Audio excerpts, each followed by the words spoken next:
We are one event away from naming the top 5 men and women who will be coming home to the ranch for the finals of the CrossFit Games. Welcome to the Road to the Ranch pre-show. Thank you so much for joining us. Now remember, this is just the beginning of our coverage. Coming up at the CrossFit Games, the finals, October 19th through 25th, we are going to have live coverage of all of the events here on site with the athletes for you to follow. And also remember that for this phase 1 of the online competition, you'll be able to watch full videos from every athlete and every event on the CrossFit Games website. So there is so much more to come here for the 2020 Reebok CrossFit Games, and we cannot wait to bring it all to you. Now, coming up here in just a few minutes, we're going to get Event 7 results. That's so exciting. But first, we've got a lot of great content to show you. First, we're going to check in with athletes from all over the world who are getting the chance to participate in the CrossFit Games alongside their favorite elite athletes. We'll introduce you to a teacher who's lost over 100 pounds through CrossFit, and we'll check in with longtime CrossFit seminar staff full master Chuck Carswell on what he's doing to help the CrossFit Scholarship Program. Now, this phase 1 is an exciting time for CrossFit because it's a chance for affiliates and boots on the ground CrossFit members from all over the world to try out the CrossFit Games workouts at the same time as their favorite elite athletes. Take a look at this. Hi guys, Tony for CrossFit Paisley, Scotland's newest box. Good luck to all athletes competing in the CrossFit Games. Games has no boundaries. Here we have coaches Craig and Mark testing out Nasty Nancy for the guys. Good luck. CrossFit Women Kids, 1,000 metre row for time, all aged between 4 and 10 years old. Hi everyone, this is Jonas from CrossFit Lemurs in Madagascar, and all our members are crushing the first event of the CrossFit Games 2020. Cheers from Madagascar. Now, as you can see, CrossFit athletes and affiliates from all over the world put in time all day, every day to make strides in the sport. For some people, it is so much more than just a workout. For some of them, it's a way to take control of their lives. Just look at what CrossFit's done for Zach Lewis.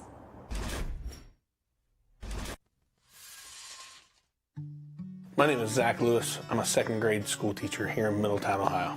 Bus rider, stack your chair and go. I started athletics really young, at a young age. Played football, basketball, and baseball all through grade school and high school. First major injury would have to be in high school. I tore my MCL, and then from there it kind of seemed like I kept getting injured. I tore the same MCL twice. I fell playing basketball when I was 30. I ended up tearing both patella tendons at the same time. I started putting on weight after the first knee injury. I was probably right around 300 pounds, and then after my double patella tendon rupture, I got probably up to like 395. 300 was right around college. I started putting on more weight because they told me if I put on more weight during college football, I'd play better. So I did that, and then I just really realized that probably was not helping much. And then that's when my first knee injury started.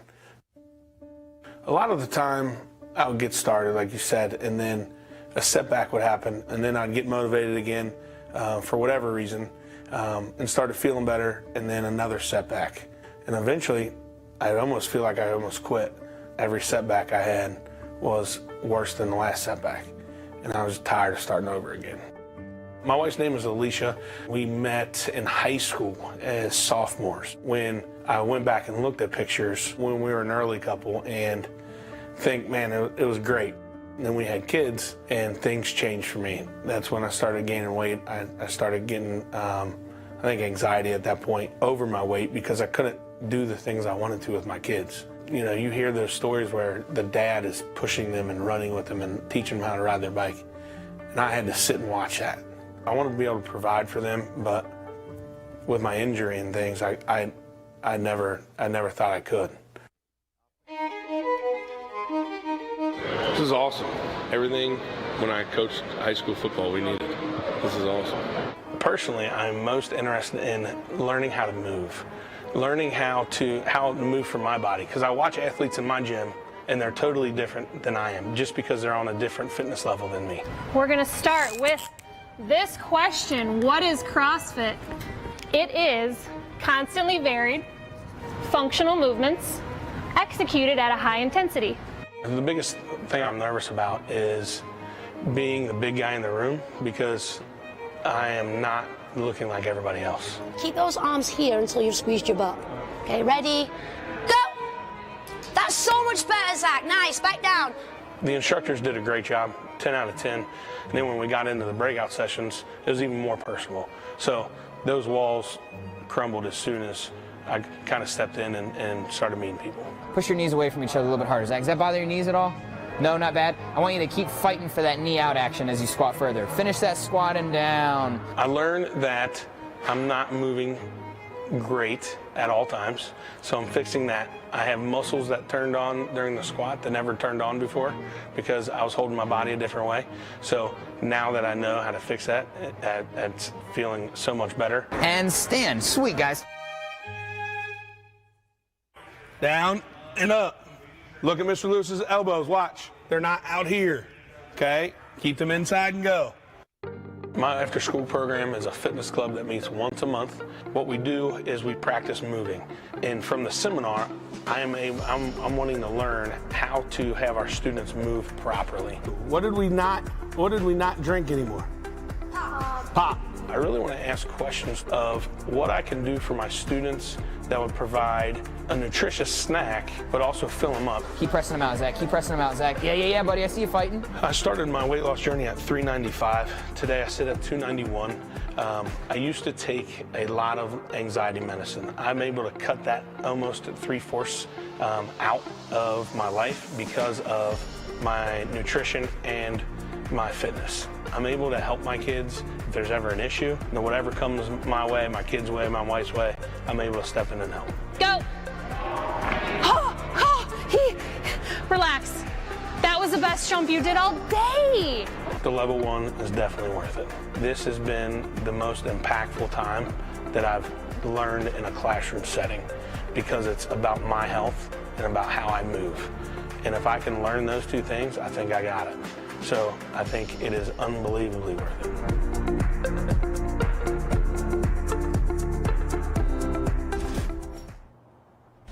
Now we are just a few minutes away from announcing who the top 5 athletes on the men's and women's side will be to head to the CrossFit Games finals. But first, CrossFit is making serious strides to continue its expansion and bring more people into the fold in our CrossFit community. Yesterday, we had a chance to catch up with Chuck Carswell for a little bit more on the new scholarship program. Well, I am so excited to be joined by the Chuck Carswell. Chuck, how's it going? It's going good. I'm not sure how I feel about that introduction, though. Well, I do think it's well-deserved. I mean, you have been with CrossFit for such a long time. You've led more seminars than any other trainer, and you've definitely sort of been a staple in the sport for as long as I can remember, at least. We've gone through a lot together in the sport of CrossFit over the course of the year and sort of been dealing with a lot of change, mainly positive now. You know, it seems to be like we're really sort of going down the right path in terms of doing things that benefit the overall community, everyone involved. I know that you've had some particular involvement in coming up with the programs that are helping sort of our underserved communities. So tell us a little bit about what you're doing in that respect.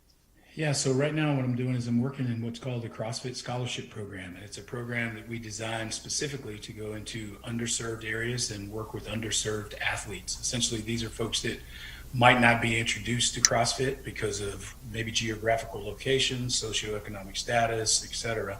And we provide them an opportunity to go through the level 1. So we partnered with a local affiliate and a nonprofit organization, club, or maybe even a teaching group, something of that nature, like from a school.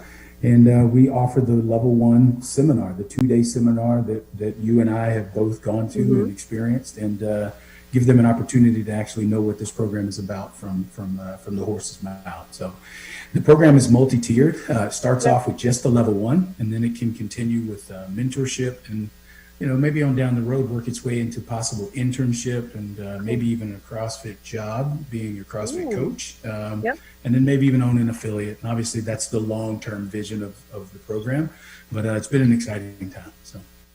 So very cool. What do you think is sort of like the biggest impact that this type of a program is going to have, especially, you know, given the fact that it's something we've been talking about for a while, but it's great to see it as an action really starting to take effect.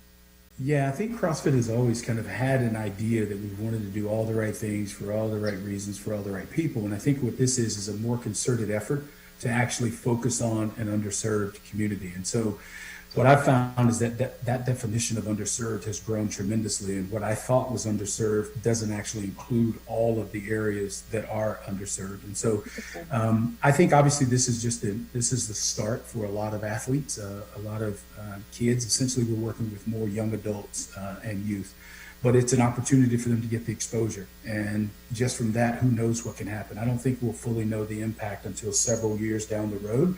Right. But you know, you and I both now have careers in CrossFit, and I don't know where yours started, but mine pretty much came out of the level 1 course. You know, I was a trainer before that. Yeah, but this opportunity now is, is just broadened, and so I think this could be really, really special opportunity for the folks that are actually going through the program. So.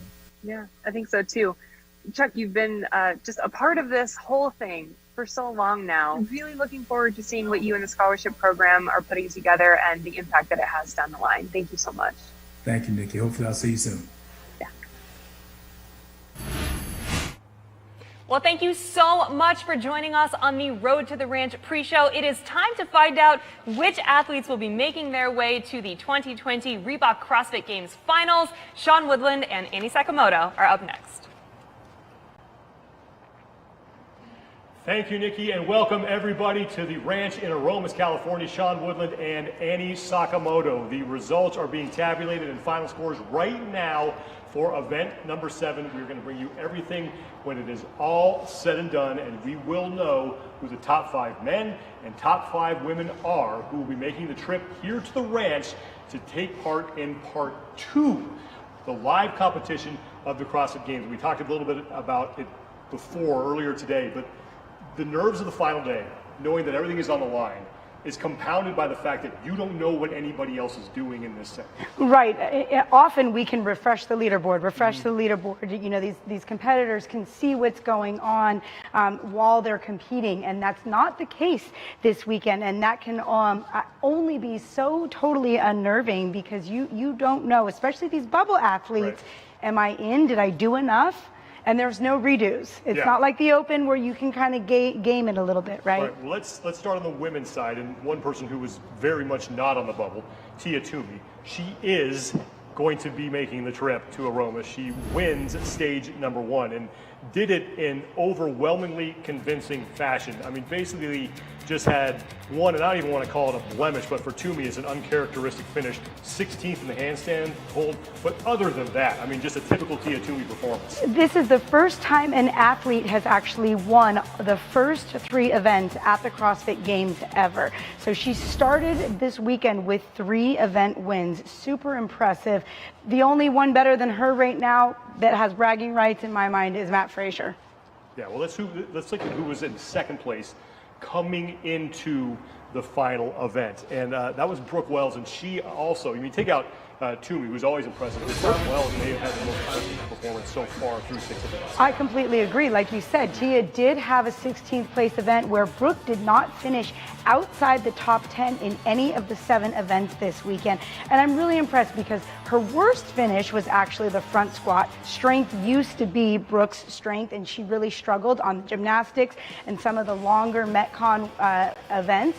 She definitely shored up those weaknesses, taking 3rds and 4ths and 2nds in a lot of those events this weekend. You know, she came on the scene in 2016 and finished 16th and then kind of fell back for a little bit. And athletes like Danny Spiegel and Carrie Pierce overshadowed her as some of the best American female athletes. Not the case this weekend. She just looked really good. So Brooke Wells, second place overall with 1 event to go with 488 points. Then in 3rd through 6 events, the woman who made one of the biggest charges we've seen today in either division, Catherine David's daughter, who was outside, I think, the top 10 when the day started. Now, after 6 events, found herself in 3rd place. And this is nothing new for Catherine. We've seen this before at the game. She finds a cluster of events, makes a charge, and all of a sudden she's in contention. This former champ just has some killer instinct that she can summon when her back is up against the wall, especially towards the end of competition. She starts the day with 2 first-place finishes, does great in the 7th event in the Awful Annie event, and secures herself a spot to the games. 2nd stage. Then in 4th place, one of the big surprises, given some of the events that preceded the final event, where we thought some things might trip this woman up. Hayley Adams sat in 4th place with 409 points. Pretty solid. She had a 20-point lead over 5th place Kristen Holta going into the final event. Yeah, Hayley Adams finished last year in 6th place, and boy, is she backing up her Rookie of the Year performance from last year. She got 26th on the front squat. We didn't expect her to do that well, although that was a PR for her on the front squat. Other than that, she has finished so well, and especially when you consider she's not only the youngest female athlete in the competition, she is the youngest athlete in the competition this weekend. Bright future for Hayley Adams, and I think she is definitely showing that she might be on the podium one day at the CrossFit Games. So those 4 coming in pretty safe. Just needed to avoid a total disaster in the final event. Now let's take a look at the athletes who are on the bubble heading into the final event. There was still a lot that needed to be decided for these women in the final event. And we start with Kristen Holta, who was in that 5th and final spot coming into the 7th event. And we always tend to overlook her, and we even acknowledged the fact, even before we even started here, that that was probably going to be the case. Once again, we do it. We don't talk a whole lot about her, and there she is in 5th. Right, as always, Kristen Holta is just one of the most solid athletes all the way across the board. No real glaring holes in any of her performances this weekend. But again, can she do enough to keep herself on the right side of the line going into that final event? Right behind her, just 7 points back, Amanda Barnhart. And she's a woman who really impressed a couple of years ago with her first appearance at the CrossFit Games with her athletic ability, great amount of strength. Maybe needs to clean some things up technique-wise, but only 7 points back. She was well within striking distance going into event 7. Right, I would say Amanda Barnhart, outside of Hayley Adams, is one of the athletes that has the most growth and potential as far as the female athletes go right now. She has had a fantastic weekend thus far. Last year, she still finished top 10, even on a sprained ankle. Whether she can actually get herself to Aromas this weekend is yet to be seen, but I have no doubts that this is an athlete that we will be seeing for years to come. So Barnhart in 6th place, coming in right behind her, just 3 points back, Carrie Pierce. Again, another woman well within striking distance, as she was only 10 points back of Kristen Holta in 10th. And many fans regard her as probably the top American woman, at least coming into these games. Definitely. And, Carrie didn't have a great start to the weekend. Her front squat was good, but not fantastic. But when we look at events 6 and 7, so 6, the handstand hold, we knew she was going to do really well at that. And even 7, when you think about the midline needed on that awful Annie, that bodes well for Carrie Pierce, who has probably one of the biggest six-pack I've seen this side of the Pecos. The other woman on the bubble, but distant 8th place, Cara Saunders, she had a 41-point deficit to make up on Kristen Holta. But that's where the women's competition stood heading into the 7th and final event. Before we get to the men, we're going to talk one more time to the man who is responsible for the events that all the athletes had to face over these last 2 days. Let's send it over to Nikki Brazier, who was with Dave Castro.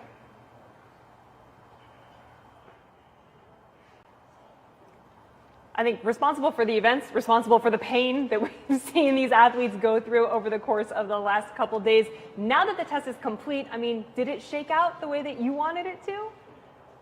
Yeah, for sure. This whole these past few days have been a wild ride, and I'm really proud of everyone who came together to make this happen. To include all of you in here, our team at HQ, we came up with this idea 3-4 weeks ago.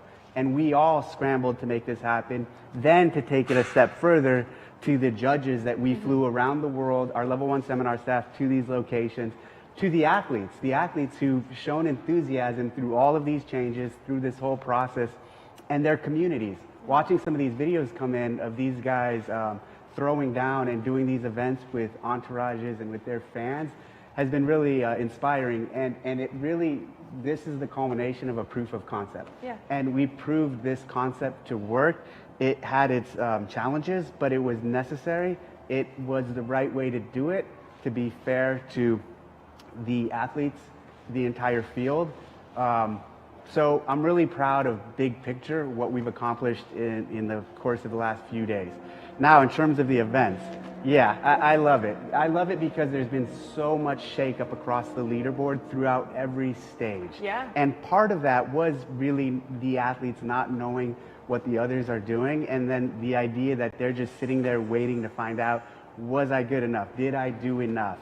And as I've watched it all unfold, what's been really cool to see is day one was really about kind of just shutting off and going as hard as you could. Yeah. And day two, you had to use strategy, you had to think, you had to use focus. You know, you had to focus on the 15 overhead squats, pace on the run, maybe not pace if you're Matt, but you know, there was some strategy that went into it more so on the second day, to include even in the handstand hold, and then finally on this final event, staying, you know, mentally focused on the double unders and picking the right strategy for the cleans. It all played out well. And at this stage, I do know the final results, and I could say, you know, the people who are going to represent this field at the games are absolutely the right people, and it did what it needed to do to get the right field to the next stage. Nice. Looking forward to the games, do you think that you'll stay with this sort of traditional girl workout, benchmark workout? Can you give us some kind of preview? No. Okay. That's fair. I respect it. I guess it'll be unknown and unknowable for everyone coming out the gate. Dave, thank you so much for all of your time this weekend. Congratulations to the athletes, and let's send it back over to Sean and Annie. Really appreciate Dave taking the time to stop by and always give us insight. Definitely appreciate that. Let's now move to the men's competition and set the stage where we were coming into the 7th and the final event. So no secret, Matt Fraser had more or less clinched a spot in the top 5 as long as he didn't quit. Right. And even then, he probably still would have made it. But I don't envy your job because you have to think of new things to think about this guy. But or to say about this guy, it seems like he gets better every time we see him, but no one is able to close the gap. And I just can't figure out why that is. Right. After 6 events, he's already 101 points ahead of the next guy in line, Noah Olsen. You know, to think he won Annie by almost 50 seconds, which I'm going to call that darn close to a minute. And when you think about that time domain, it's such a short time domain.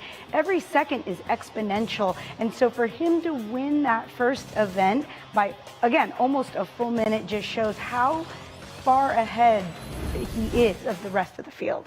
In second place, 99 points back, but still, in the whole scheme of things, relatively safe going into the final event was Noah Olsen. And other than a 17th place finish in the 1,000 meter row, I mean, he has had a pretty solid competition. 3 top 3 finishes. And again, when you look at the field that he's going up against and you look at the tests that they saw this weekend, super impressive from Noah Olsen. We talked about Noah at the beginning of the weekend. He's an athlete that has always been very flashy, very colorful, very charismatic. And you can really see that Noah has settled into a more mature athlete. He's taken a lot of that raw talent and enthusiasm and channeled it into being, for right now, the second best male athlete. And I think there's bragging rights there. And we had a youngster on the women's side in the top 5 going into the final event. We had a youngster on the men's side, Justin Medeiros, coming into the final event, 392 points. Not completely safe, but looking pretty good. He has set himself up to be in such a good position. And like you said, Sean, he is the youngest male athlete competing, just 21 years old. He's a rookie. He's got fantastic hair, if you ask me. And just looking at how he's put together his weekend, a 10th, a 3rd, a 19th on Damn Diane, but he brought it back up with a 15th on the 1,000 meter row and a 2nd in Nasty Nancy. So he's showing us that, you know, across all of these varied tests, he's very consistent and very composed. Justin Medeiros, Noah Olsen, and Matt Fraser, all relatively safe, but Medeiros probably the one guy who had to do the most work to guarantee himself a trip to the CrossFit Games. But let's look at the overall standings after 6. These are not the final standings. These are through 6 events heading in to the 7th and final event. And there were 3 guys in particular who were battling for those final spots. One of whom was Samuel Quant, probably a guy that no one talked about coming into this competition. And there he is in 4th place after 6 events. And then Jonakoski and Chandler Smith tied in points but Koski gets the tiebreak based on the higher event finish so far. Jeffrey Adler at 352 points, only 6 points back, and Bjorn Carl Gudmundsson, Baden Brown, and Pat Velner, all with outside chances of getting in. Pat Velner had to do something pretty special and get some help in order to get into the top 5, but this really set us up for an exciting finish to event 7. Definitely, and like you said, when we look at Yana Koski and Chandler Smith, 2 athletes that had shared the same points, right, 358 points. Well, when you look at that final event, Koski's got the edge on the GHD, Smith has the edge on the cleans, and so to be tied in points and both of them have a little edge on that event, I can't wait to see what happens. How did we miss this guy, Sam Kwan? Well, and this is another athlete that started his games career very young. I believe he did regionals when he was still in high school. So we always talk about youth and being a veteran and experience. Look at the youth right now, right? They're definitely shining in this competition this weekend. Yana Koski is a guy too who's been a fixture at the CrossFit Games, but has never had the spectacular performance that I think a lot of people have expected him to have. Been a really solid performer, but now really living up, I think, to the expectations that people have had for him for a long time. Right. I mean, look, he's trained by Mikko Salo, right? So we know that his training coach is a very veteran athlete, a very knowledgeable CrossFit athlete, and he has shown himself through many CrossFit appearances that he's solid. Again, no huge holes, but to make it this weekend would be pretty big for Yana Koski when you think there's only 5 spots open. Yana Koski with a pretty impressive performance so far. Started out with a 10th and a 15th, 3rd, 16th, 22nd, and then the 4th place in that handstand hold is really what put him in contention here. Now he's tied coming into the final event with Chandler Smith. And Smith, very much a fan favorite, and has the attributes that you would look for someone who is going to be successful here at Event 7. Definitely. And you know, it was so fun seeing Chandler Smith finally make it to the games last year. I know there was a lot of us that had seen him come so close for a few years there and not make it. Be really excited to see him last year. To see him doing so well again in his 2nd appearance at the games is great for a lot of us, like you said, that are fans of his. This is sets up to be a fantastic workout for Chandler Smith. I think a lot of it is going to come down to the 15 cleans at 275 pounds, and if that's what we're looking at, Chandler Smith is set up great for that event. Yeah, he'll have no problem with that weight. Just to recap his competition so far, started off 20th in Friendly Fran, then 5th in the max front squat, 6th in Damn Diane, tied for 17th in the 1,000 meter row. Nasty Nancy, he took 3rd, and then his worst finish coming into this event, he was tied for 20th. And that set the stage for the 7th and final event. And again, nobody knew what the other person was doing, and that puts a really unique spin on what is going to be a very exciting finish. We want to welcome everybody who is just joining us. We have been setting the stage here to get you all ready for the final results, as the window now has just officially closed for athletes to have done the event here on the West Coast and then also submit their scores. I'm Sean Woodland with Annie Sakamoto. We really appreciate you being here today. So hang on, it's going to be pretty exciting. We're going to go through this. We're going to try to build a little suspense and have some fun since we haven't been able to bring you live competition. You're going to get plenty of that, though, in Stage 2. Once again, Stage 2 of the CrossFit Games here at the Ranch in Aromas. We'll be live on Facebook, YouTube, and in the United States on CBS. So you will get a very robust, very full live production. So what we're going to do is we're going to announce the qualifiers. We're going to have some highlights as we get them and some analysis. And we're also going to have some live interviews with the athletes who will be making their way here to Aromas, California to compete in the CrossFit Games. All right, let's start with the women's competition. These are where things stood. These are the standings after Event 6. So this is after Event 6. These are not the final standings. This is Event 6, 1 event to go. Tia Toomey, far and away, was your leader. Brooke Wells was solidly in 2nd place. And then Catherine Davidsdottir did a fantastic job of getting herself into contention over the last 2 events with back-to-back victories. She sat in 3rd. Hayley Adams, 409 points. She was looking good. Then the bubble. Kristen Holta just by 7 points over Amanda Barnhart. Carrie Pierce was 10 points back of Holta, and Saunders, 41 points back, had an outside shot, but was going to have to hit a home run here and get a lot of help in this final event. Okay, so let's not waste any time here, and let's get to the qualifiers. And we will start with the one that everybody knew. This is not a shock, but Tia Toomey qualifies. She wins again, and other than a 16th place for a lot of athletes, I wouldn't call a blemish. It's a blemish for her, but other than that, man, just dominating once again. Well, she led this competition from the first event through the last. So even though she did have that 16th place finish, it never knocked her out of being #1 in the competition the entire weekend. She event 1 first, event 2 first, event 3 first. The first time anybody has started the CrossFit Games with 3 event wins. And then she gets a 6th on the 1,000-meter row, a 3rd on Nasty Nancy, a 16th on the handstand hold, and then finishes with, I believe, a 3rd on Awful Annie. So fantastic weekend for Tia Claire Toomey, but completely expected at this point.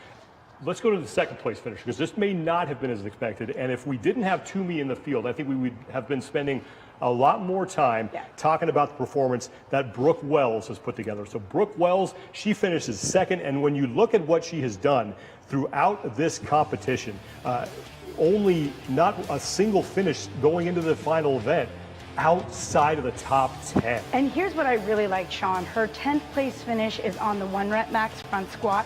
Traditionally, Brooke has been known for her strength and not for her gymnastics or her metcons.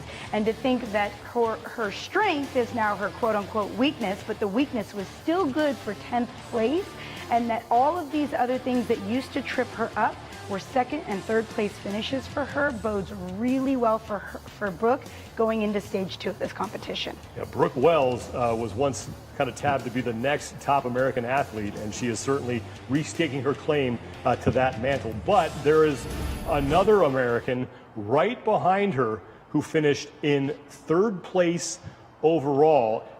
A bit of a surprise, I think, given the fact that we had a very heavy barbell in the front squat. It was not her best event. And then another heavy barbell here in the final event. Hayley Adams is going to finish 3rd. So impressed with this young lady. We thought, she dominated the team division, and we thought, well, she's going to move over into the individuals, and she's going to get a little spanking at first, but she stands a chance to get good as the years go on. To think that she got 6th place last year and then finishes in the top 5 this year, follows up that Rookie of the Year performance that she got last year. She had 1 poor finish, and like you said, that was in the front squat, still a PR for her. Only 1 other finish outside of the top 10, and that was 12 on Damn Diane. I cannot emphasize how much potential I think this girl has, and if we're saying we need to see somebody that's going to beat Tia Toomey, let's give her a couple years. Let's see what she can do. To think of the improvements she has made in such a short time, very promising career for this young lady. No doubt about it. Now, the woman who did an incredible job earlier today, getting herself into contention with back-to-back victories, ends up finishing 4th. She is also, like Tia Toomey, a former champion. She's the last champion we had who wasn't named Tia Toomey. Catherine David's daughter.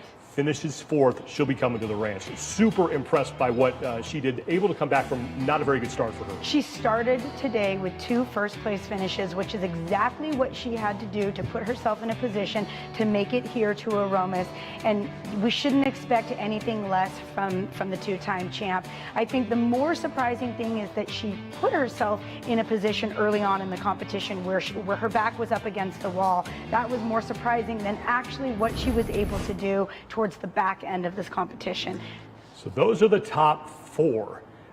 We set the bubble up before we came in here. We're going to do it one more time to show you where things stood after 6 events, heading into the 7th and final event for the women who are trying to claim that 5th and final spot. Coming into event number 7, it was Kristen Holta who was holding on to the final ticket to Aromas, but she had a couple of very talented athletes behind her, one of whom was Amanda Barnhart, and the other was Carrie Pierce. So there were some pretty talented athletes there, and then Cara Saunders was on the outside looking in, but we talked about it a lot today. This event set up very well for Cara Saunders. Exactly, and unfortunately Cara was in a position where she had to win it and hope that some of these other ladies had poor finishes. And you know, Kristen Holta was in a position where she basically needed to get second or better to assure herself of that qualifying position. Barnhart was in a very similar position, not that far back from Holta. And Pierce, who had actually come on strong a little later in the competition, very similar to Katrin David's daughter, getting a second in the handstand hold and an 8th in Nasty Nancy, also needed a top 10 finish in order to assure herself a spot here in Aromas. The videos are still being uploaded. They will be available on the CrossFit Games YouTube channel for you to watch. We want to bring you the event results for event 7. This is the event results now for event number 7. So let's take a look at how this thing played out as far as the final times are. And Cara Saunders went out and did exactly what she needed to do. 7:03. I mean, how many times did we look at that time and say, that can't be right? By almost a minute over Tia Toomey. Sean, that's my regular Annie time right there with a speed rope and an ab mat, not 15 cleans on 185 pounds. So she beat her by almost an entire minute and was 2 minutes faster than the next woman back, Brooke Wells. So Carrie Pierce took 8th. Barnhart took 10th. The name you don't see there is Kristen Holta. So that was trouble for her. Now the question was, who was it going to be? Saunders, did she do enough? Pierce or Barnhart? So these are now the final standings through 7 events. Tia Toomey, Brooke Wells, Hayley Adams, Katrin Davis' daughter, and Carrie Pierce by 2 points over Kristen Holta. And look how close Cara Saunders got with that final performance. I mean, just did exactly what she had to do, 100 points, but it wasn't enough. But Carrie Pierce, we talked about this during Brooke Wells, when we were talking about Wells. Pierce, I think, was the popular pick for the top American woman. We expected her to be here. I don't know if we expected her to fight this hard, but she did know what the pressure was, and she went out and performed in the final event. But again, so she knew what the pressure was, but she didn't know what the time was, right? So it's very different if you know that there's a time that you have to beat. She didn't know what the time was that she had to beat. She just knows she had to be really good in order to assure herself a spot. Fantastic show from Carrie this whole weekend. A 10th, a 22nd.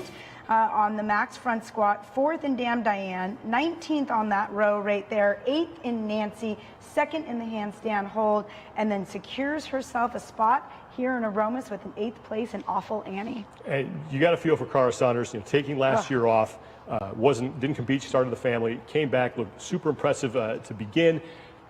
Kind of tailed off there in the middle, and that's ultimately what's going to cost her. But the fact that she was able to come back as quickly as she did and perform as well as she did here, I think is credit to the athlete that she is. Right, and I say give this lady one more year, and we will definitely see her back on the games stage. 2nd to start off the weekend, a 3rd to finish that one up. You know, like you said, it was those 4 middle workouts: the Damn Diane, the 1,000-meter row, the Nasty Nancy, and essentially that handstand hold that really kind of pushed her out of contention. But I love this, that final 7:03, a whole minute faster almost than Tia Claire Toomey. She'll be back, and she'll be stronger and more mum strength out than ever. Like I said, we looked at that time on multiple occasions, said that can't be right. That just can't be right. Are you really by that much over Tia Toomey? One more look now at the final standings for the women and how close it was for that 5th and final spot. Was not close at all for the top, where Tia Toomey is the only athlete above 600 points. Brooke Wells hangs on to 2nd place. Hayley Adams leapfrogs Katrin Davis' daughter, but Davis' daughter stays in the top 5. And Carrie Pierce, with her performance on that final event, will be joining the 4 of those women here at the ranch in Aromas. You know what that means is that there's going to be an American woman on the podium this year. Fantastic. So hooray for our side. And actually, if you look at it, all these ladies right now are stateside as well. So I think we can expect to see all these ladies here in a couple weeks. That would be great. Looking forward to watching the 5 of them throw down. It's going to be fantastic. We're going to have more on the women here in a little bit. We're trying to track down Tia Toomey and get a live interview with her. We'll let you know when that's happening. Let's move to the men's side now, where once again, no mystery at the top. Matt Fraser doing Matt Fraser things, dominating once more. I'll let you make up some more great stuff to say about just how good he is. Well, how about the fact that he now has 19 event wins at the games, 4 of them happening this weekend. That now sets the new record for the most most games event wins of any individual athlete at the CrossFit Games. Again, just a fantastic weekend for Matt. When he's not perfect, he's damn good, and that's why he is leaps and bounds ahead of everybody else, winning the competition by, can we say how many points? Oh, he just, yeah, he's over 100 points. Yeah, if you know what I know about Matt, he's probably going to go back and say, well, I lost 3 events. Right. And use that as motivation to train right. For the live portion here. So Matt Fraser, once again, your top finisher, he's on his way to Aromas. In second place is the guy who held on to that white leader's jersey for a while last year at the CrossFit Games. Matt ended up taking it back from him, but Noah Olsen will have another chance to try to dethrone the champ here. Great, and I think we've seen a lot of potential in Noah Olsen last year and now this year, just as far as, like I was saying earlier, how he has matured as an athlete. He's always had a lot of raw talent, but I think he's figured out how to kind of put it all together into a great performance over a weekend. And let's face it, when you're talking about the games, you can be really good in any singular event, but a lot of it is how you put your weekend together. Let's look at what he did this weekend. Second place in Friendly Fran, 14th in the max front squat, second in Damn Diane, not surprising there. 17th in the 1,000-meter row. Again, he just had to do damage control. 7th in Nasty Nancy. Took a first place in the handstand hold. Didn't do great at Awful Annie. He was actually 20th, but by then he had secured himself that second place spot, so it didn't really matter. Noah is always a popular pick to be the guy who pushes Matt Fraser. We don't have a huge sample, and it certainly wasn't live, but given what you saw these past couple of days from him, why do you think that might take place when we get here to Aromas? Just because of his consistency. I think, again, we talked about earlier, for a lot of these athletes, you look at the 1,000-meter row, not his event, but what he needs to do is stay in the top half of the field, and that's exactly what Noah did. On the events that he can do really well, he does. He seizes the opportunity, and I think Noah is now becoming not just a mature athlete, but a smart athlete, and that's when your whole weekend can kind of come together, and you can actually give somebody like Matt Fraser a run for his money. Yeah, we mentioned coming into this when we set things up that we had a youngster inside the top 5 on the women's side. Yep. We have the youngest competitor in the men's field inside the top 5. This kid earned his invite, it seems like 4 years ago when he kicked things off at the Filthy 150. He was a popular kind of dark horse pick for a rookie who might make the games. Justin Medeiros and his fabulous mullet are coming here to Aromas to compete in the CrossFit Games. He takes third. I love it. I can't wait to see it in person. Again, like you said, 21 years old. He starts off the weekend with a 10th and a 3rd. Not fantastic on that front, on Damn Diane, 19th place, but definitely enough to keep himself in the competition there. He was 3rd overall after 6 events.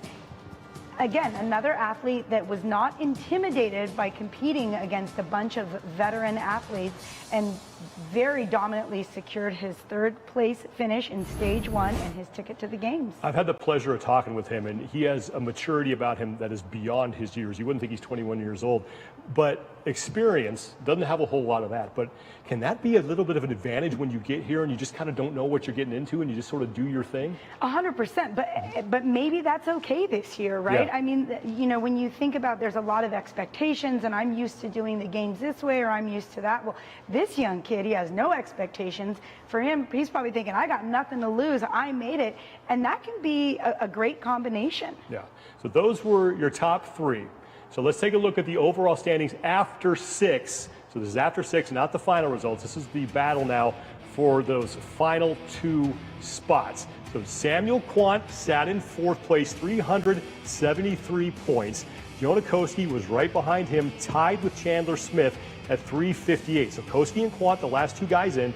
Jeffrey Adler, well within striking distance, only 6 points out. And Bjorn Carl Gudmundsson, Baden Brown, and Patrick Velner all had a shot. So 7th and final event. We knew probably out of all those guys who were on the bubble, we really were looking forward to seeing what Chandler Smith was going to do when he got started on this thing, but he had to have a great performance in order to guarantee himself a spot inside the top 5. Right, especially being tied with Jan Koski, and we knew Jana wouldn't have a poor event, and so it was really teed up to be a great competition and to finalize the 5 coming here to Aromas. Let's take a look at the final results for event 7. Samuel Quant needed a 4th place or better to clinch a spot. Koski and Smith basically had to win to do it. Didn't quite happen for either one of them. Brett Frykowski has his best performance of the competition. Quant finishes 7th. Jeffrey Adler finishes 9th. And it was Chandler Smith who was outside the top 10. So the question was, did Quant and Adler do enough to get themselves into the top 5?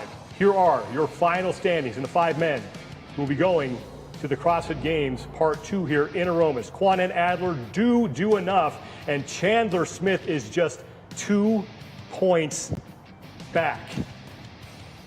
Got to be heartbreaking for Chandler Smith, who has put in so much work. I know fans wanted to see him competing here. Jona Koski finishes in 7th. Bjorn Carl Gudmundsson put on a frantic charge, as did Pat Velner, but it wasn't enough to get themselves inside the top 5. So 4 Americans and Jeffrey Adler, the Canadian, will be here in Aromas, and your heart breaks for Chandler Smith. I do, because he's definitely one of my fan favorites as well.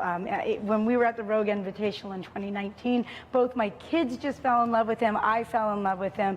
And I know that he is so passionate about CrossFit, about training. I think he's actually a really great spokesperson for this sport. So my heart goes out to Chandler, but I can only guess he will come back with a total vengeance in 2021. I expect to see him back on the competition floor, and I'm really excited to see what one more year of training gives to this guy. Let's give credit to both Quant and Adler as we take one more look at the standings, because those guys performed when it counted, and they got the points that they needed to get inside the top 5. So it's Fraser, Olsen, Medeiros, Quant, and Jeffrey Adler. And when you look at what Jeffrey Adler was able to do during this competition, pretty consistent. Instead of one, he had one bad event, that was a max handstand hold. But I asked you this before we came on. How did we miss Samuel Quant? No one was talking about this kid coming into this competition. I didn't hear his name once. Right, no, and if you look at it, you know, he didn't do great on Friendly Fran. He was 18th. Then he got 10th on the max front squat. He got 15th in Damn Diane, and he just steadily got better outside. He just steadily got better throughout the entire weekend and snuck his way basically into view and into a qualifying position. Again, one of the younger athletes, but a little bit of a veteran athlete. He's been to the games before. And I really like these sneaky athletes, the ones that kind of just, you weren't looking, and all of a sudden, they're on the other side of the line. I think some eyes were on Jeffrey Adler based on what he did in the World Wide Open qualifying here to the CrossFit Games. He had a really solid performance there, and he's a guy who we talked about, you know, you're not going to win it in the first 2 events, but you're certainly not going to lose it. And his start on the first 2 events is really what allowed him to get inside the top 5. Definitely. I mean, he had a 6th and a 7th. And like I was saying before, really a lot of what this weekend was not finishing outside of 15th, if you could help it. He did have a 27th on the handstand hold. I feel like you could afford yourself one throwaway event this weekend. That was his. And other than that, he was consistent enough throughout the weekend that he obviously was able to qualify. Adler is going to the CrossFit Games, and he will be one of the 4 men who's trying to dethrone the man who is joining Nikki Fraser. That is the 4-time CrossFit Games champion, Matt Fraser. Hey, Matt, congratulations. Hey, thank you. I mean, I think everyone watching is just like, how? How are you continuing these incredibly dominant performances over and over and over? I mean, train my ass off. Of course. But it's a new format, a different way of doing it. How does that affect you or change the game for you this time around? You know, it really doesn't change anything. You know, we've had changed formats, we've had changed scoring systems, we've had cuts, no cuts, regionals, sanctionals. I've been through just about all the different combinations you can ask for. So, I mean, it was nice as soon as they released, all right, it's going to be online, it's going to be 2 days, here's the scoring system, you know, it was a big sense of relief of, you know, that's where all the stress comes from of just wondering what if. So once we had the rules and knew what to expect, that's what we started making our attack plan for. when you saw the programming laid out and it was these twists and turns on, workouts that we all know and we've known and loved for a long time, what did you think in terms of how that would affect your performance? It was definitely a bit of a curveball. There were some events that I was really nervous for. Something like a 1K row. The heavier and bigger you are, the better it is for you. So events like that, I was really just hoping to hold my own and just do as best as I could. Something like the front squat. It was funny, before the event, I actually called it that Griffin would front squat 500 and then that Tyler Christoffel would front squat 450 plus. Whoa. So those guys are going to beat me in the event. There's nothing I can do about it. All I can do is do the best that I can. And so the fact that I front squatted I think it was loaded like 426 or something. It's 20-pound PR for me. I can't ask for much more. It's a great day in the gym. Yeah. And so I'm just happy that the numbers held up. Yep, totally. I mean, looking ahead, how fired up are you to continue this sort of different strategy, different format that we have this year, but get to the top 5 and get to Aromas? Yeah, the last 2 days really did get me fired up for the games. There's been a long season, and I haven't competed since January, so it's been a lot of time just in the gym, and you get used to the flows of building a base and peaking, building a base and then peaking. This year there hasn't been any of that. It's just been working on that foundation, so it was good. I haven't seen any of my competitors really, so it was good to go compete against them, see that the work I've been putting in has been working. And so, I'm pretty excited for the next couple of weeks with Tia and Shane. Yeah, I bet. And we are very excited to see you in the top 5 in the finals in just a couple of weeks. Matt, thank you so much for weighing in on how these last couple of days have gone for you. And congratulations again on your big win here. Thank you. I appreciate it. Good to see you. Really appreciate Matt Fraser taking the time to do that. We are also going to have Tia Toomey here in a little bit. But before we get to that, we just want to take one more look again at the final overall standings for the men's. We know Matt Fraser, your big winner. Noah Olsen follows him in second place. Justin Medeiros, the rookie, continues his CrossFit Games. He'll be coming here to the ranch. Samuel Quant punches his way into the top 5, as does Jeffrey Adler. We talked about Chandler Smith. Let's go to Yonakoski, who I think for the past 5 events had just been bouncing back and forth and all around that 5th place spot.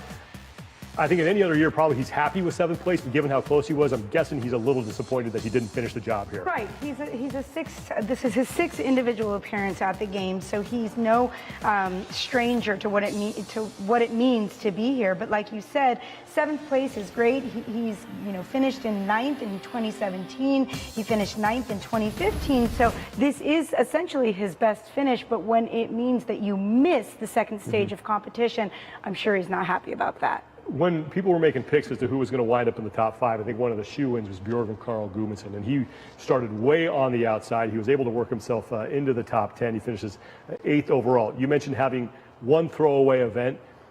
24th place in the 1,000-meter row, but there was too much of a throwaway event for him to overcome. Exactly. And again, BKG is not a flashy athlete. He's a consistent athlete. But when you only have 7 events, you really can't have more than one throwaway event, and the rest of them have to be, consistently 15th, 10th, or better in order to qualify. So kind of surprising to me that he wasn't able to make it this year, but, I think he's 8th.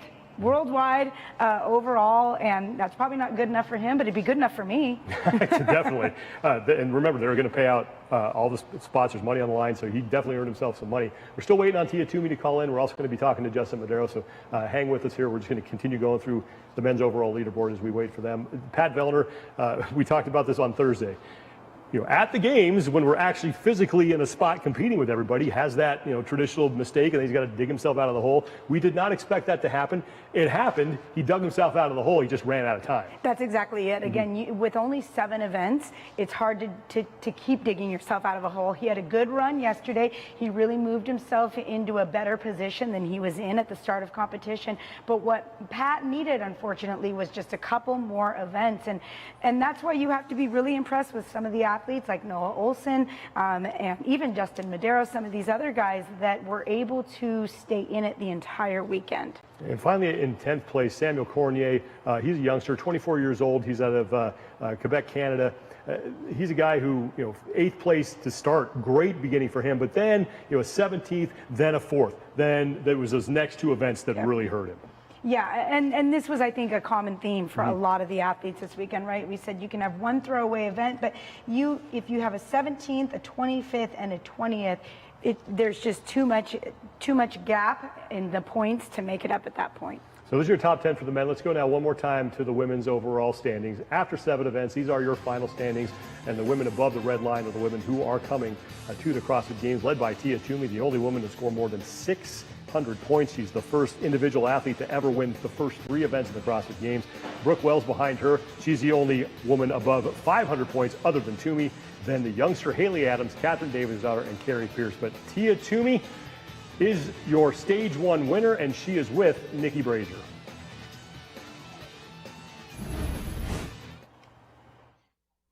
Wow, Tia, congratulations on just an incredible showing so far here at the Games.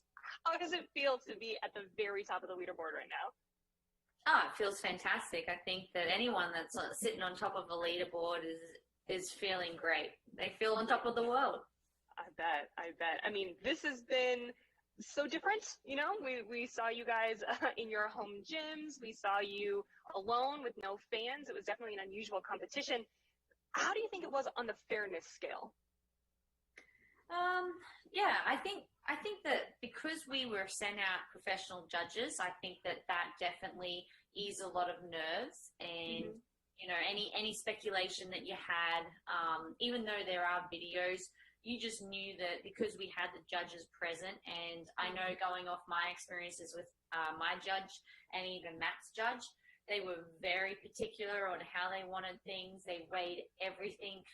Oh, I don't even know how many times they had to weigh stuff.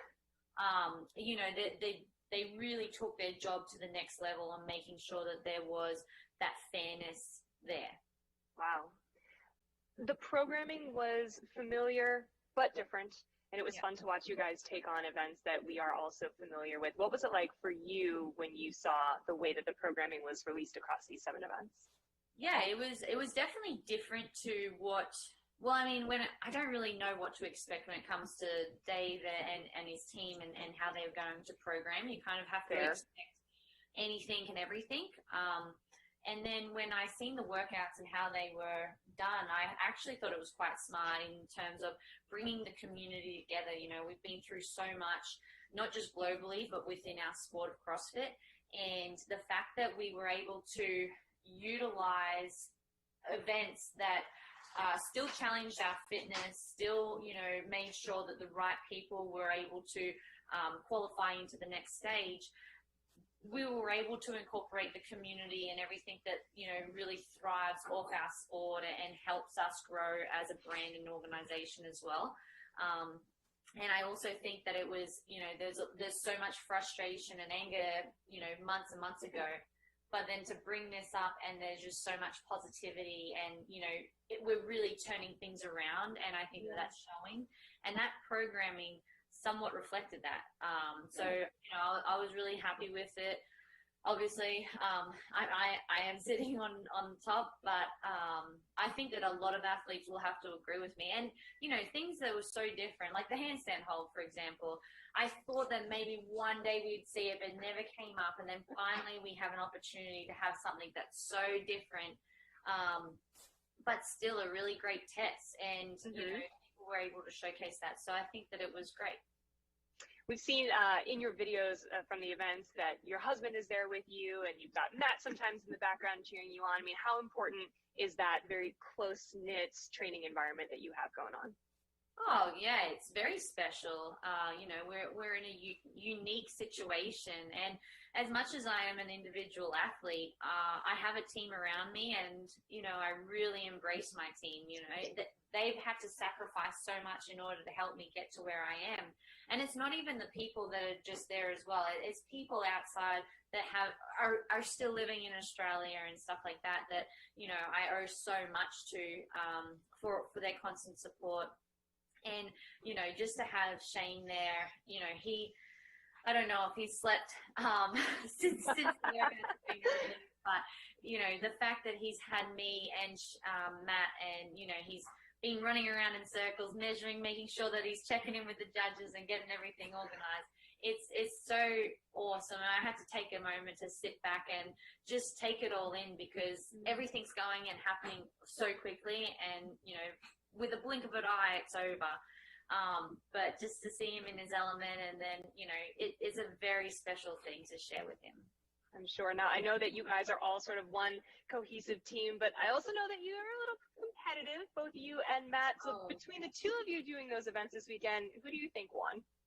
Unfortunately, going off the stats, Matt won, but you know, it's all right. I still have one more shot to hit him at the ranch, and you know, I'm going for all. I'm just going for it. You know, leave nothing in the tank. I can go on my off season, and you know, as long as I pip him at the ranch, we'll be fine. Cool. Cannot wait to see you out here for the finals. Congratulations again, Tia. We're going to send it back to Sean and Andy. Thank you, Nikki, and big thanks to Tia for taking the time to stop by. And sorry that she did not best Matt Fraser, but the two of them training together, we talked about this before, it's just unfair. It really is. But I love, you know what I love too, is just both of their takes on the whole competition, on competing. I love that Matt was saying that he was really nervous going into this competition, that the front squat was a 20-pound PR for him. So, you know, obviously he hasn't peaked. That's a little scary. And I think Tia's the same. And the fact that they're training together all the time, and especially coming to Aromas, a little bit of a frightening thought. Yeah, well, speaking of coming into Aromas, a lot of people have been wondering what the scoring is going to look like once we get here in person. It was published earlier, so for those of you who missed it, the scores are going to reset once those athletes show up here. So starting from 0, everybody's even.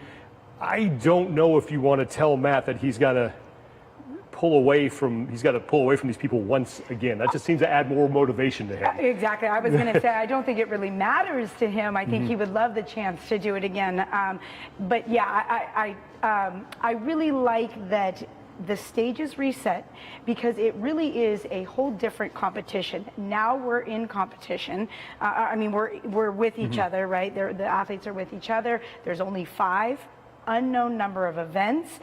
So I think it is very appropriate that they are clearing the slate and that we start new. We're going to have Carrie Pierce in just a second here. But one thing that people I've talked to about beating Matt Fraser is that you got to win, but you also need help. And with only 5 athletes, that's a really tall order. It really is. But again, there has been so much unknown this year, and so we cannot assume the point system. Right. We cannot assume how many events there are going to be, if the events will all be here in Aromas, if they're going to move around at all. So, yes, you could be scared, and it will take some help, but you never know with Dave Castro what we're going to see in October. And when they get here, it's not like there's going to be a crowd.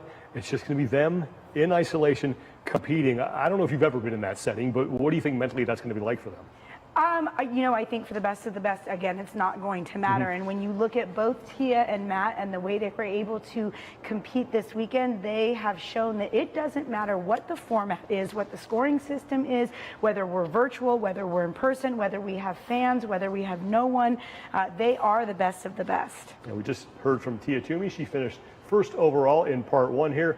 Carrie Pierce was the last woman in, courtesy of her performance there in event 7, and she joins Nikki Brazier. Oh, I'm so excited to be joined by Carrie Pierce. Oh my goodness, congratulations. What was your reaction when you found out that you had made it? I actually started crying because when I saw the final scores for the final day, I thought me and my coach both thought Farah got me because she won the event and I got 8th place.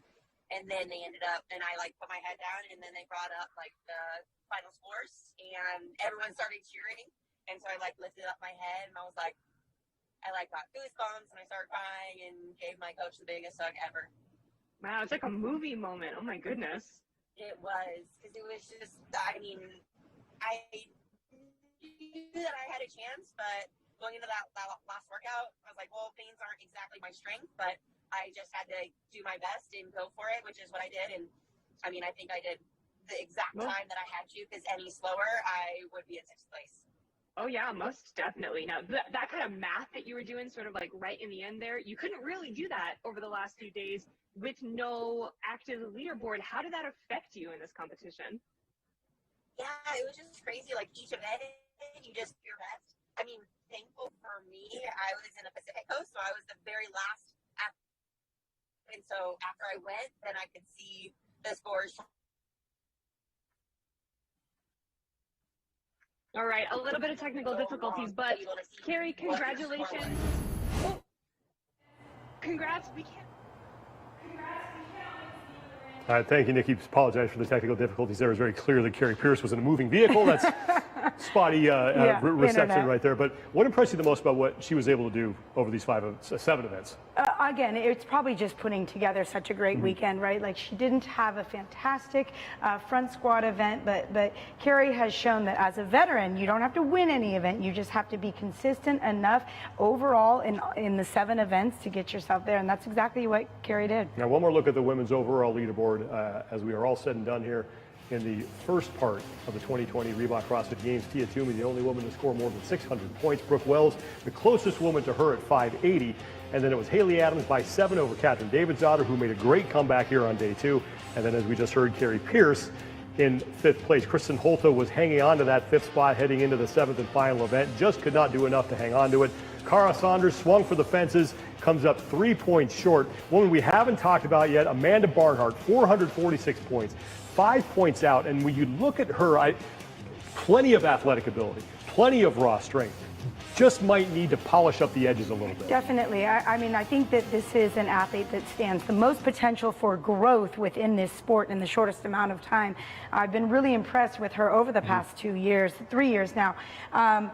You know, she kind of stumbled a bit on the friendly Fran. She obviously didn't do fantastic in Nasty Nancy, which I would have expected a little better considering it did have 2.5 miles of running, and she's always done well there. But again, this is an athlete that I think finishing where she did, considering the time these athletes were given to get prepared in, I think she did great, and I really expect to see her back on the competition floor next year. Well, one man we're going to see continue his CrossFit Games quest is making his first appearance at the Games and has probably the best hair in the game. Justin Medeiros is joining Nikki Fraser. Justin, oh my goodness, congratulations. Thank Your you. first time at the Games, and you made it into the top 5. What was that moment like when you found out that you had made it to the finals? No, it was so crazy. There's so many people that have been a part of it. I mean, I don't know if you've seen any of the videos from this weekend, but there's I had the awesome support crew. I mean, they're all still here. I've been done for 2 hours now, and they're still hanging out. So it's been great. Well, I have just been informed that you, sir, are winning Rookie of the Year at the CrossFit Games this year. So congratulations for that. Another accolade to add under your belt. I mean, what are your thoughts on your first performance on a stage like this? Oh, it's been so crazy. Like I said, I mean, I don't think anybody could have predicted this happening. So I mean, I just went into every single workout just I just got to do the best I absolutely can. I mean, even in this format, I mean, you had no idea what anyone else was doing. So that's all you could focus on, and that's what I did for every single event. And man, it paid off. So it was truly awesome. You had one of the longest runways qualifying out of the Filthy 150. That was one of the earlier sanctionals. How did that affect your training season given the weirdness of 2020 and not knowing if we were going to get to the Games? Yeah, I mean, it's definitely been a crazy year. There's been a lot of ups and downs, but training's been one of those things that have been consistent. It's been keeping me kind of grounded through all those things. So it's been so awesome. I mean, obviously I was planning on doing a lot of other sanctionals throughout the years or throughout the year, and they got canceled. But I knew that I qualified for the games, and I told myself, like, once I qualify, like, I want to make the most of it, and I don't want to go into my first year with people not knowing who I am. I wanted to go in and show people that I can compete with these people. So that was kind of like the goal going into this year, and I definitely felt like I put in the work for it. So it was really awesome to see it paid off and have everyone here like supporting me through it. Most definitely. I think everyone knows your name now if they didn't before. Congratulations on your performance. Congrats on Rookie of the Year. That is a huge award, and we will see you here in Aromas. Awesome. Thank you so much. Thank you. Sean, Annie, back to you guys. Thank you, Nikki. It is hard not to like that kid and cheer for him. I was just going to say, that beaming smile, Yeah. I just love it. And, I love what he said, that he didn't want to go into this and people not know who he was. And I think all of us very much now know who you are, Justin Medeiros. And you look at him, okay, you're 21 years old, probably the future of the sport. We've said that before about a handful of athletes that are just not able to stick. Why do you think he might be different? Because I think there's a confidence there without a cockiness. Yeah. I think he really showed that this weekend, considering the men that he was competing against. So I think he did a fantastic job of showing us all that he is able, confident, without being too cocky. We've gone from 60 individual athletes, and we're now down to the final 10. 5 men and 5 women making their way here to Aromas, California at the historic ranch to compete in the second phase of the 2020 Reebok CrossFit Games. That starts October 19th through the 25th, and it will be carried live on Facebook, on YouTube, and on network television here in the United States on CBS. So you will be able to watch every event live in some way, shape, or form. We're going to have full coverage. It's going to be what you're used to seeing at the CrossFit Games. So we're going to end this thing in a big way. It's going to be a blast. I can't wait to check it out. What are you looking forward to seeing the most when the athletes finally get here to the ranch? I think just the mere fact that this is happening is so exciting, right? So I have to say that as an affiliate owner, as a 12-year affiliate owner, as a longtime CrossFitter, as a fan, as an athlete, and as an analyst, I cannot tell you the excitement that it gives me in the craziest year most of us have ever seen, to know that this event is happening. And it may not be what we were used to, what we were expecting, but what it is it's an event not just for the athletes, but for the fans. I really want to applaud Dave Castro and everybody at CrossFit for making this event happen, because I think in a time that is very divisive right now, really tough for a lot of us, this is something that we can all rally around, that we can all be very excited about.